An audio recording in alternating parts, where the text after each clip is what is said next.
First, take the default cube and move it up. We're going to need to animate this guy, so hit that record button, and for every 5 frames, move the cube a unit to the left and a half a unit up. Repeat this process, alternating between going half a unit down and half a unit up, with the cube moving to the desired direction. Next, we're going to need to make a trail. Press Shift A and make a plane, and bring the plane to where the cube lands up on the 11th frame, or when it's made one full rotation. Place the plane at the bottom of the cube, duplicate it, and repeat until you've made a full path of where the cube should go. From here, select the plane and set the scale factor to 0. Make sure you're recording this, and move the keyframe a handful of frames back from when the cube will land on the plane. In this case, I did 7. Then, go to the frame where your cube will land on your plane and record the setting the plane's value to 0.9 on all axes. Do this for all frames. Make sure to set your animation at 55 FPS.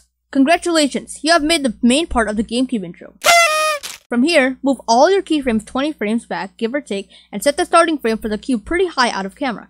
Around 10 frames later, rotate and move the starting cube a little below the old starting frame. This is the intro for the intro. For the outro of the intro, move your cube around 15 frames forward in the middle of the G and rotate the cube -360 degrees on the Y-axis. Hold it there for around 10 frames, then rotate everything toward the camera and back with 10 and 25 frames in between. If you followed all these steps correctly, which 90% probably don't even have Blender, then you have a Gamecube animation. For text, I inserted the bottom portion as the cube slammed down, and inserted the top portion a couple frames afterwards.